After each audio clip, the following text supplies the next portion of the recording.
Why backstories fail. This is actually inspired by my own failure and redemption. Hopefully. I've been writing season 3 of my webtoon Roots, and you might be saying, Liz, season 3 of Roots, you haven't even finished drawing the first season on webtoon. And to that I say, drawing takes 27 times longer than writing because I have 2 hands. I have 2 hands. If you have more than 1 hand, please mail the second one to me. I think that would be the ethical thing to do. But anyway, while writing the 3rd season, I was having some trouble with a character, he who shall not be named. And this is something that has actually been going on for quite some time. I started writing the 3rd season, I think, last December, and several drafts of it have been written. Season 2 went surprisingly well, no idea why. Season 3 went not in that general direction. It was hard, and this was a problem throughout every draft. Throughout every draft I wrote, I had the problem of this mystery guy's backstory, and I was like, why can I not convey this well? Especially because it's not like I'm writing. It's a small snippet. The effects of it in the story are a bit bigger, but the backstory itself is not that big. So like, why? What is happening? What is? And I kept like picking things apart and like redoing it and kind of like looking at different sides. Anyway, I came to a conclusion. 4 conclusions, actually, and that ended up being the inspiration for what I wanted to talk about today. In this video, I am going to use 2 examples of story to kind of talk about the points. I'm going to use Frozen, Disney Frozen, because I wanted to pick something that people have probably seen before. My other example is Roots. It is my comic, but the reason I don't want to use that as the main example is because it is there's only 12 episodes up right now, so I can't even talk about what I want to talk about without giving spoilers, and I will not spoil it. I will not. So I wanted to use an actual example of a story that is already out there. There will be spoilers for Frozen, but I do not think it is even necessary to say that. If you have not seen Frozen at this point, whose fault is that? I'm not apologizing for that. Anyway, let's look at the things that stumped me in previous drafts of Roots Season 3 that are finally starting to make sense now. The first point, this one is actually not directly related to the problems that I'm having right now, but it is related to problems that I've had with previous comic scripts. I've had this problem actually in probably most of my previous comic scripts, so even though it's not relevant to the one right now, I feel like it is an important point, especially to writers earlier on, because that is when I struggled with this, and that is that it is too much. The backstory is too much. I don't know how else to say it. You'll have a character who, like, in their past, they lost all of their limbs in a shark attack, and their mom is a witch from Canada, and their cousins are out to attack them. I don't know. There's a long string of things, and it's like you're getting hit with so much information.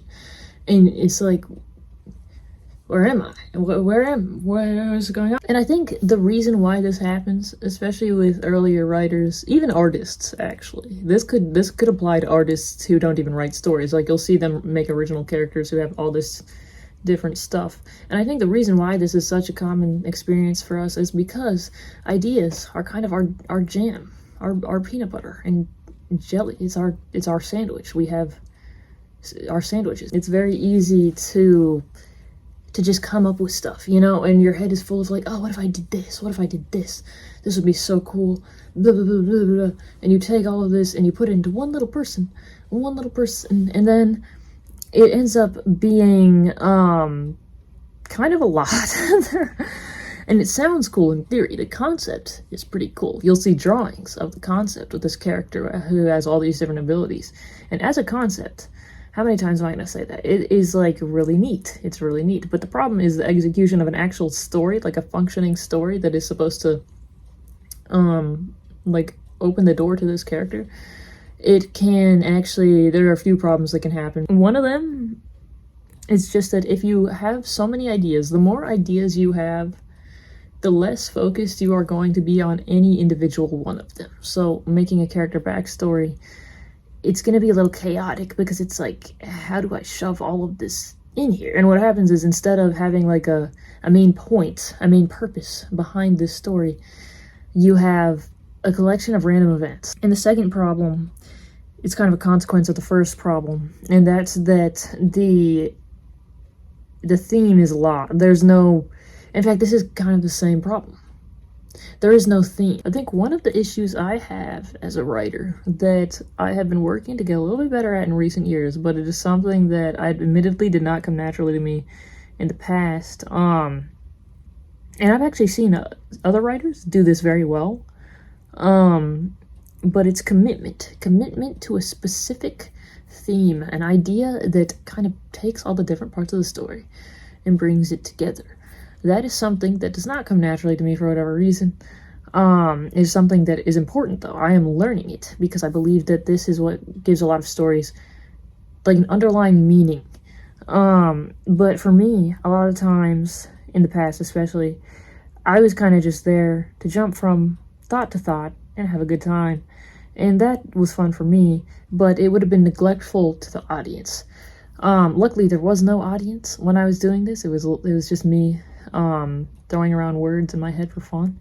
So the consequences were not that big, but if I wanted to make a story that would be digestible to an audience, it would benefit from having unity, you know? It would benefit from having one underlying idea instead of all these different things. Like, let's use, what did I say earlier? I made a character,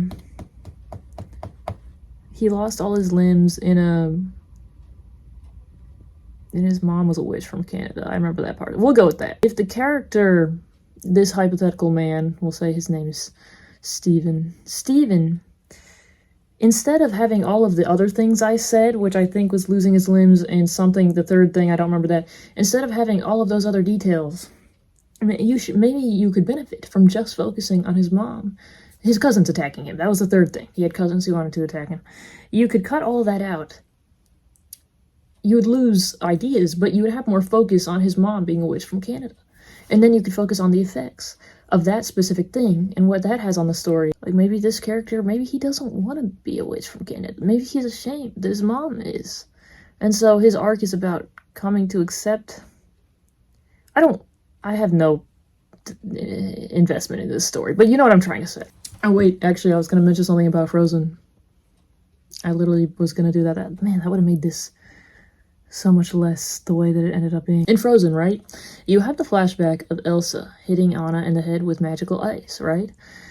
It's a pretty brief flashback. And we're going to talk about a couple different angles on this flashback because it's relevant to other points as well, but the part that's relevant to this point is that it commits to that. You know, it doesn't even show us how Elsa got her powers in Frozen. Maybe the second one does. I don't remember the second one, but the first one doesn't go into any of that. It focuses on one idea. The idea that Elsa hurt someone with her magic. And it takes that and it expands upon that single idea instead of throwing in like, oh, how did she get this magic? What other magical adventures? No, it focused on one idea. And that is what I'm trying to get at here. That made so much more sense. I wish I should have led with that. I should have led with Frozen. That's the whole reason I brought Frozen into this conversation. Point 2, and this one's kind of a new one for me. If a backstory isn't working for you, it might be from the wrong time period.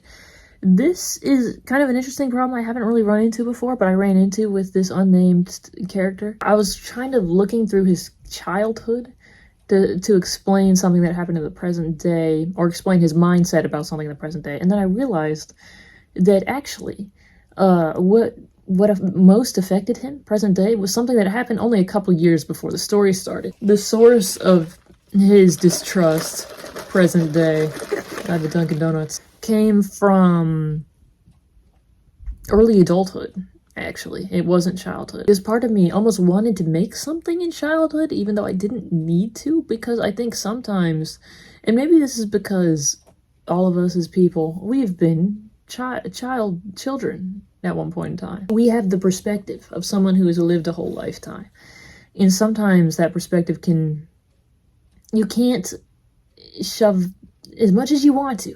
You can't put that into a single character and explore their entire life. You just don't have the time on the page. You don't have enough time in your own life to draw all of that, okay? It's a sad reality. It's a sad reality, but it's true. Not every character has to have their story come from the same time period, because other characters in my comic roots, like Otis, in fact, I'm gonna use Otis as a good example because he is spoiler-free. The prologue is his childhood, right? Where he's like a 12-year-old kid. And you see kind of a brief flashback of him and Fern as children. And you see him from the jump caring for people, you know, like that's just how he was raised. He cared for Fern, who was this random child in the woods. You also see him, you know, concerned for his mom. It is implied that his mom is sick on the first episode. And so you can see the snippet up from his childhood of how he was raised and how you see him in the present day, and he's still like this. He's still like caring for other people, sometimes to the neglect of his own, in fact, most of the time to the neglect of his own opinions. And that is something from childhood. But just because some of your characters have stuff from childhood, which I would say is true for Fern as well, doesn't mean every single one of them has to. Some of them are going to have different time periods, and that's okay. Maybe something happened to them when they were a young adult. Maybe you have like an elderly character. I mean, think about Up, the movie Up, right? His point of pain comes from his loss of his wife when he's an old man. Think about that individual character, not psychology as a whole, right? It pains me to say this. I love psychology, but think of that specific character. What makes sense to hone in on for them? What time period? And commit to that time period and make something from it. I've never had this problem before, and I did when I wrote this story. So I was like, you know what? Maybe someone else is having this problem, trying to like explore in the wrong time. You're in a little time machine and you're going to the wrong place. I'm trying to help. I'm trying to help us use our time machines more effectively. Point three is another fun one. If you have trouble with backstories, one of the problems might be that all of your characters have a similar backstory. I've seen this happen a couple times. Like, for example, say all of your characters come from like a bad home life. They all have similar relationships to their parents, or all of them are orphans, or all of them are, they have like a similar, it's kind of like the same thing. I'm not saying that this can't be done well. Like, for example, if you're literally writing about an orphanage, then like all of them are, of course they're gonna be orphans. That's like the point of the orphanage. But you know what I'm trying to say? Like, sometimes you'll see a story and everyone is kind of coming from the same place, and it's not that that can't be done well. In fact, I think an interesting way you could do that is like maybe a bunch of characters have the same experience, but they have like a different perspective on that experience, or they learned very different lessons on how to cope or overcome that experience. I think that could be interesting. But sometimes it's just a bunch of characters who come from the same place and have the same pain, and kind of, it's, I think, I don't know, I feel like I would get bored, but maybe that's just my problem. I think that a lot of interest can happen through like shaking up relationship dynamics between characters. So for example, like say you have a character who comes from like a bad home or a bad family, right? You don't have to do that with every character. Maybe a different character has like, he has a good family, but has a negative past romantic experience that makes trust hard. In fact, here's the thing. You can develop the same emotion from different experiences. So like, say someone doesn't trust other people. That could be from their relationship with family. It could also be their relationship with like a romantic partner, friends. Like, you could do kind of an angle where your characters have a shared underlying problem that they learn to kind of relate to each other on, but it comes from different places. And they kind of, maybe they approach each other thinking they're all different because this character comes from something completely different than they did, but they have this underlying shared thing. I think that shaking up the relationship dynamics makes it interesting, because then when they meet each other, they're coming at it with different perspectives. I think that's the thing, is like, even if they all have similar wounds, make them react differently. I think that's the main thing. Because then the dynamics between character to character are gonna be, they're going to be interesting, because maybe someone came from the past and learned like, oh, I should just shut everyone out because people in the past sucked. But someone else might come from that and think like, oh, well, I just have to be, you know, overly friendly, you know, like inviting, like make people, I have to do what other people want me to do to not experience that rejection. You know, like different responses. Different responses makes it interesting, I think. A Frozen example of this, right? Like, Elsa and Anna and Kristoff. Let's use Kristoff here. Kristoff is an orphan, I think. He was raised by a bunch of rocks, I'm pretty sure. Anna, when she meets him, she's not coming from the place of having been an orphan herself, but she feels like she has been alone her whole life. Because of the relationship she has with her sister, she feels like no one is there, even though they are.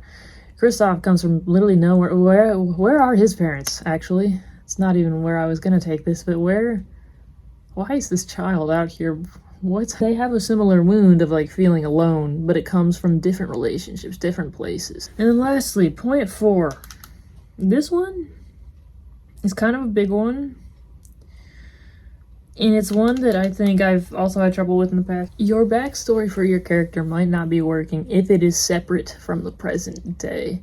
And what I mean by that is not time-wise, like obviously their backstory happened before the story, but I mean that the effects of it do not exist in the story. Because if they are not affected by what happened, then what is even the point of showing it, you know? That would be like if I blamed, or if I went through life and struggled, and people were like, well, like, why is this so hard for you, or whatever?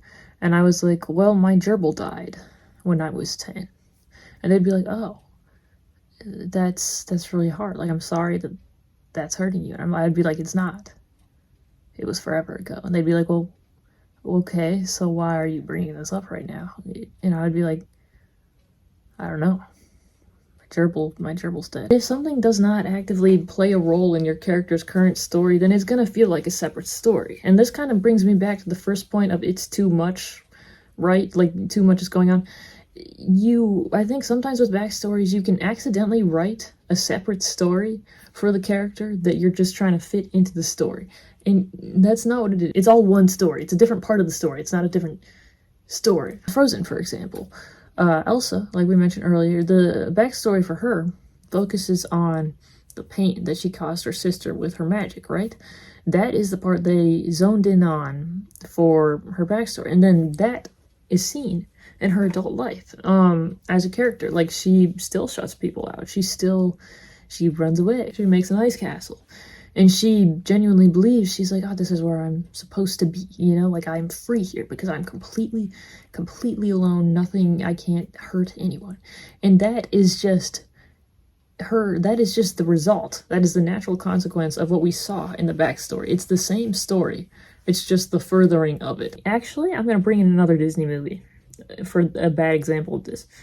Because I was watching a different YouTuber make a video on this recently. I don't actually remember her name, but she looks like a...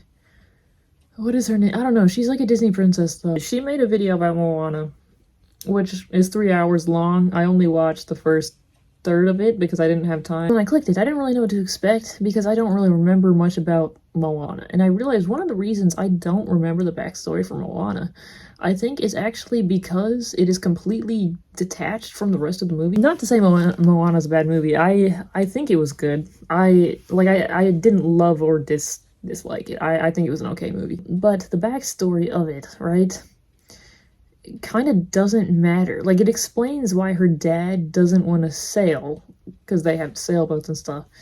But they kind of set up a lot of stuff that they never follow through on. It feels detached from the overall story of Moana. And that's the difference in Frozen. What you see at the beginning of the movie is a preview of what you're going to see play out for the rest of the movie. And we've been talking about Elsa, but it's true for Anna too. Like, she was shut out as a child, and she's, as an adult, looking for pretty much any attention at all. So much so that she will marry a guy on the spot, you know? Which isn't great. The backstory has a present impact on the character present day. So all of these points in mind together, right? All of the individual points. I think that the biggest advice I can give, look at your character individually. What specific time period and what specific event in that time period do we need to zone in on? Not all the other outside stuff. And how does that affect them in the present day? What happened back then that we can expand in the present day as a natural consequence of that past action? Anyway, is that everything? I think that's everything. It's been a while since I made one of these, but I wanted to make one because this has been so present in my head as of late. Also, look at this tree. Look at this tree. as a tree. Whenever I get birthday money, I use some of it to get a Peter Popper press journal because they texture their covers. They texture them and make them different things, so that's amazing. Anyways, let me know your characters. What is their general backstory? Give me spoilers in the comments. Or don't. Let me know what your webtoon, if you make one, is. I will read it.